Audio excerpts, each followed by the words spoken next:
তো গাইজ যারা ভাবছেন যে বাইক চালানো শিখবো, যারা বাইক চালাতে জানেন না, তো তাদের জন্য আজকের ভিডিওটা। বাইক চালাতে গেলে যে স্টেপগুলো আপনাকে ফার্স্ট টাইম জানতে হবে, স্টেপ বাই স্টেপ আমি আপনাদেরকে দেখিয়ে দিচ্ছি যে কিভাবে বাইক চালাতে হয়। বাইক চালানোর যেগুলো নিয়ম সেগুলো আজকে দেখে নিন। কোনটা বাইকের ক্লাচ, কোনটা বাইকের ব্রেক, কোনটা বাইকের অ্যাক্সিলারেটর, কোনটা বাইকের গিয়ার, কোনটা বাইকের স্টার্টিং কি। তো প্রত্যেকটা জিনিস আপনাদের আমি দেখিয়ে দিচ্ছি এই ভিডিওটার মাধ্যমে। আপনারা ইজি বাইক চালানো শিখতে পারবেন এই ভিডিওটা দেখলে। আশা করি অন্য কোনো ভিডিও দেখতে হবে না, এই ভিডিওটাতে আপনি বাইক চালানোর ফুল স্টেপটা পেয়ে যাবেন এবং ইজি বাইক চালানোটা শিখতে পারবেন। তো গাইস চলুন আজকে আপনাদের একদম আমি স্টেপ বাই স্টেপ দেখিয়ে দিচ্ছি বাইক চালানো কি প্রসেস। বাইক চালাতে গেলে ফার্স্ট টাইম আপনাদের যেগুলো জানতে হবে, বাইকে যে হ্যান্ডেলটা আছে দেখতে পাচ্ছেন, বাইকের হ্যান্ডেলের এটা হচ্ছে বাঁ হাতের হ্যান্ডেল এবং এটা হচ্ছে ডান হাতের হ্যান্ডেল। তো বাঁ হাতের হ্যান্ডেলে কি আছে দেখুন, বাঁ হাতের হ্যান্ডেলে যেটা আছে এটা হচ্ছে ক্লাচ। তো গাইজ বাঁ হাতে আপনার থাকবে গাড়ির ক্লাচ, এই যে ক্লাচ, এই ক্লাচটা আপনি বাঁ হাতে ইউজ করতে পারবেন। এবং ডান হাতে কী কী আছে দেখুন, ডান হাতে আছে যে ব্রেক, এটা হচ্ছে সামনেকার গাড়ির ব্রেক। এই যে এটা দেখছেন এটা হচ্ছে সামনেকার গাড়ির ব্রেক, ডান হাতে এটাকে ইউজ করবেন। এবং তার সঙ্গে এখানে অ্যাক্সিলারেটরটা আছে, বুঝতে পেরেছেন? এই যে এটা হচ্ছে অ্যাক্সিলারেটর, যেটা আমি এখন ঘোরাচ্ছি, এটা হচ্ছে গাড়ির অ্যাক্সিলারেটর। এটাকে আপনি ইউজ করলে গাড়ির ইঞ্জিনের রেসটা বাড়বে এবং গাড়িটাকে আপনি স্পিডের মধ্যে ছোটাতে পারবেন। ঠিক আছে গাইজ। এবং গাড়ির যেটা গিয়ার, এই যে গিয়ারটা আপনি দেখতে পাচ্ছেন এটা হচ্ছে গাড়ির গিয়ার। এটা হচ্ছে 5টা গিয়ারের একটা ম্যানুয়াল গাড়ি। এই যে সামনে যে গিয়ারটা দেখছেন, এই সামনে গিয়ারটায় আপনি একটা সামনে, এই গিয়ারটার ফাংশনটা আপনাদের বলে দিই, সামনে একটা গিয়ার এবং পেছনে 4টে গিয়ার, তো টোটাল 5টা গিয়ার আছে। আর 4 চাকাতে যেমন রিভার্স গিয়ার থাকে, তো এখানে বাইকে কোনো রিভার্স গিয়ার হয় না। ঠিক আছে গাইজ, তো এই প্রসেস। আর এই যে ডান সাইডে যেটা আছে, ডান সাইডে এই যে এটা দেখছেন এটা হচ্ছে ব্রেক প্যাডেল, এটা পিছনের ব্রেক। এই ব্রেক প্যাডেলটা আপনি ইউজ করবেন পিছনের ব্রেকটাকে ধরার জন্য। ঠিক আছে গাইজ, এটা হচ্ছে পিছনের ব্রেক। তো এগুলো আপনাদের মোটামুটি স্টেপটা আমি দিয়ে দিলাম। এবং এই যে এটা হচ্ছে গাড়ির সেলফ, যেটা আপনি স্টার্ট করবেন, চাবিটা দেওয়ার পরে যেটাকে স্টার্ট করে সেটা হচ্ছে এই যে সেলফটাকে আপনাকে চাবিটা দিয়ে স্টার্ট করতে হবে, সেলফটাকে চাবিটা দিয়ে স্টার্ট করতে হবে। ঠিক আছে গাইজ। এবং এই যে এই সাইডে বাঁ সাইডে যেটা আছে সেটা হচ্ছে হরেন, এই যে এটা পি চিহ্ন দেওয়া আছে এটা হরেন। এবং এই যে এটা হচ্ছে ইন্ডিকেটার, এটা হচ্ছে বাঁ সাইডে ইন্ডিকেটার এবং এটা হচ্ছে ডান সাইডে ইন্ডিকেটার। তো মোটামুটি যে বেসিক ধারণা সেইগুলো আপনাদের দিয়ে দিলাম। তো গাইস বলে দিই, ফার্স্ট টাইম যখন আপনি বাইক চালাতে যাবেন তখন এই বাইকের এই সিটটাতে এভাবে বসবেন। বসার পরে আপনাকে যেটা দেখতে হবে যে গাড়িটা আপনার নিউট্রালে আছে কিনা। ঠিক আছে, ফার্স্ট টাইম আপনাকে গাড়িটিকে নিউট্রাল করতে হবে। নিউট্রাল করার জন্য কী করতে হবে, এখানে গিয়ারে চলে আসতে হবে। গিয়ারে আপনি চলে আসলেন, গিয়ারে চলে আসার পরে এবার সামনের দিকে সব গিয়ারগুলো ফেলবেন। সামনের দিকে গিয়ার ফেললে অটোমেটিক দেখবেন নিউট্রাল হয়ে যাবে। যে নিউট্রাল হয়ে গেলে আপনি কীভাবে বুঝবেন যে আপনার গাড়িটা নিউট্রাল হয়েছে, নিউট্রাল হয়ে গেলে আপনার গাড়িটা এখানে নিউট্রাল সিগন্যালটা লেখা উঠবে। এবং আপনার গাড়িটা যখন আপনি গড়াবেন তখন দেখবেন যে আপনার নিউট্রাল থাকলে পরে গাড়িটা ইজি করবে, কোনো ক্লাচ ইউজ করতে হবে না। আর যদি গাড়ি গিয়ারে পড়ে থাকে তাহলে আপনাকে ক্লাচ ইউজ করে সামনের দিকে গড়াতে হবে, কারণ গিয়ারে পড়ে থাকলে গাড়ি গড়বে না। ঠিক আছে গাইজ, এবার আপনাকে দেখাচ্ছি দেখুন, গাড়িটাকে যখন আপনি চালাবেন তখন ক্লাচটা কীভাবে ছাড়তে হয় সেটা দেখুন। ক্লাচটা কীভাবে ছাড়তে হয় সেটা আগে শিখে নিন। তো গাইজ ক্লাচ ছাড়ার যেটা সঠিক নিয়ম সেটা হচ্ছে, যখন আপনি গাড়িটাকে স্টার্ট করবেন, স্টার্ট করার পরে 1 নম্বর গিয়ারে দেবেন। 1 নম্বর গিয়ারে দেওয়ার পরে ক্লাচটাকে এভাবে ফুল প্রেস করবেন। ক্লাচটাকে ফুল প্রেস করার পরে এরকমভাবে এতটা ছাড়বেন, এতটা ছাড়ার পরে দেখবেন গাড়িটা সামনের দিকে যাওয়ার চেষ্টা করছে।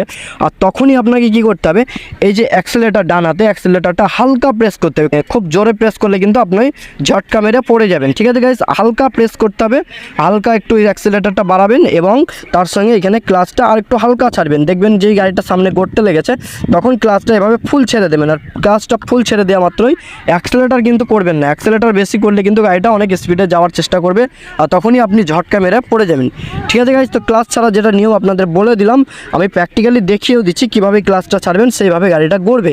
ঠিক আছে, আর ব্রেক করার যেটা নিয়ম, এবার ব্রেক করার নিয়মটা দেখিয়ে দিই। ব্রেক করার নিয়ম হচ্ছে, এটা হচ্ছে সামনেকার ডিস্ক ব্রেক। এই যে ডিস্ক ব্রেকটা দেখছেন, এই ডিস্ক ব্রেকটা ইউজ করার জন্য সামনে ডান হাতে এটাকে দেওয়া হয়েছে। তো এটা সবসময় ইউজ করার উচিত নয়। যখন আপনার গাড়িটা ওভার স্পিডে থাকবে তখন আপনি এটাকে ইউজ করবেন। কীভাবে আগে বলে দিই, তখন কিন্তু এটাকে ইউজ করার আগে আপনাকে কিন্তু এই যে পায়ের ব্রেকটা দেখছেন, এই পায়ের পায়ের ব্রেকটা কিন্তু আপনাকে ইউজ করতে হবে, কারণ পায়ের ব্রেকটা যদি আপনি ইউজ না করে এটাকে ডাইরেক্ট ইউজ করেন তাহলে কিন্তু আপনি অ্যাক্সিডেন্ট করে ফেলবেন। ঠিক আছে গাইস, ডিস্ক ব্রেক খুব মারাত্মক একটা জিনিস যদি ঠিকঠাক ইউজ না করতে পারেন। তো এই পায়ের ব্রেকটাকে ইউজ করে আগে গাড়িটাকে আপনাকে একটু স্লো করে নিতে হবে। গাড়িটাকে একটু স্লো করার পরে এই ডিস্ক ব্রেকটাকে ইউজ করবেন, তাহলে আপনার গাড়িটা ইজি ওখানে স্টপ হয়ে যাবে। আর দুটোকে আপনি যদি একসঙ্গে ইউজ করতে পারেন, একদম সেকেন্ডের মাথায় যদি দুটোকে একসঙ্গে ইউজ করতে পারেন, তাহলে আপনার রিস্ক হবে না। যখন আপনি ভালোভাবে চালা শিখে যাবেন তখন আপনি এগুলো ঠিকঠাক অ্যাডজাস্ট করতে পারবেন। এখন যেহেতু আপনি নতুন, সেহেতু ডিস্ক ব্রেকটাকে ইউজ করবেন না। আমার মতে যেটা বলে সেটা আপনাদের আমি বললাম। এখন জাস্ট শুধু এই ব্রেকটাকে ইউজ করবেন, ডিস্ক ব্রেকটাকে এভাবে টিপে ধরবেন না। যখনই গাড়িটাকে স্টপ করার প্রয়োজন হবে তখনই আপনি এই যে ব্রেকটা এটাকে ইউজ করবেন। ঠিক আছে, ডিস্ক ব্রেকটাকে খুব এরকম হালকা করে প্রেস করতে হবে। ঠিক আছে, হালকা প্রেস করলে অনেকটা কাজ করবে। আর যদি এরকম জোরে চেপে ধরেন তাহলে কিন্তু আপনি আর কন্ট্রোল করতে পারবেন না, পড়ে যাবেন এবং একটা বিপদের আশঙ্কা থেকে যাবে যে আপনি একটা বিপদ ঘটিয়ে ফেলতেও পারেন। ঠিক আছে, তো এইভাবে ব্রেকটাকে ইউজ করবেন। এবং গিয়ারের ফাংশনটা আপনাদের বলে দিই।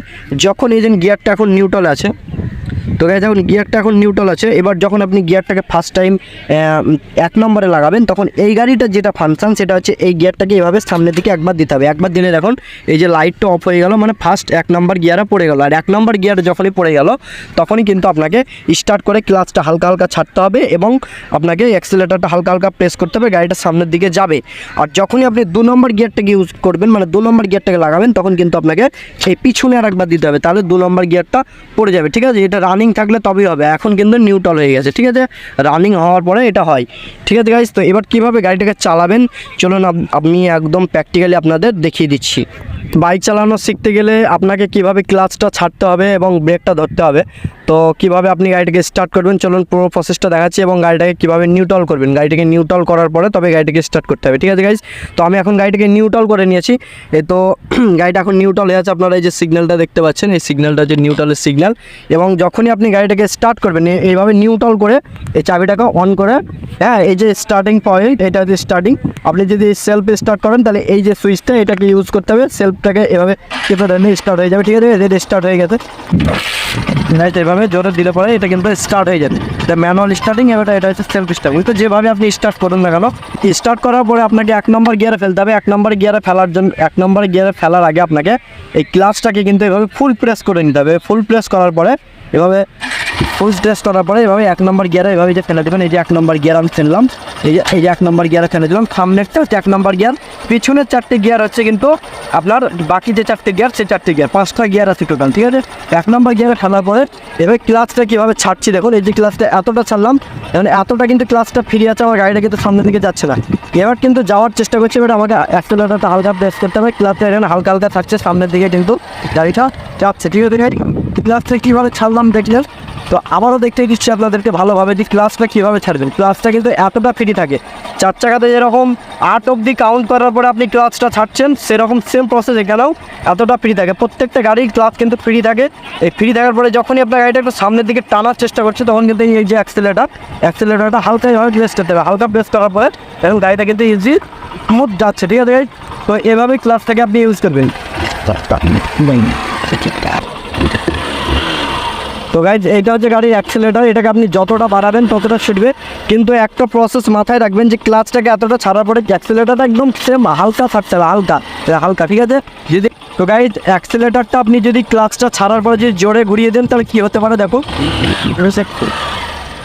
তো গাইজ এইরকম প্রবলেমের মধ্যে পড়তে পারেন। এইরকম প্রবলেমের মধ্যে পড়লে পরে আপনার গাড়িটা ঝটকা মেরে পড়ে যেতে পারে এবং আপনার একটা বিপদের আশঙ্কা থাকতে পারে। তো আপনাকে সবসময় মাথায় রাখবে ক্লাচটা এতটা ছাড়ার পরে অ্যাক্সেলারেটরটা এই যে এই গাড়িটা যাওয়ার চেষ্টা করছে হালকা এভাবে প্রেস করতে হবে। এইটা হচ্ছে মেন প্রসেস।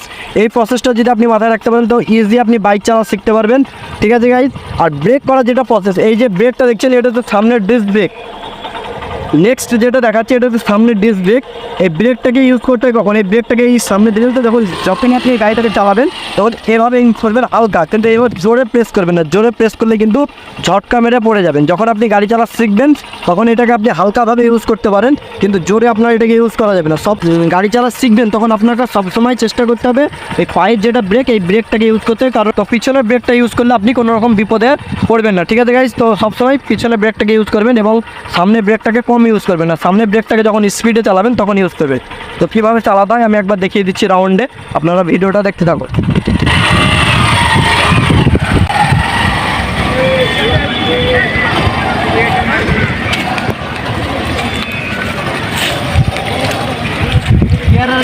গিয়ারের ক্যাসিং পথ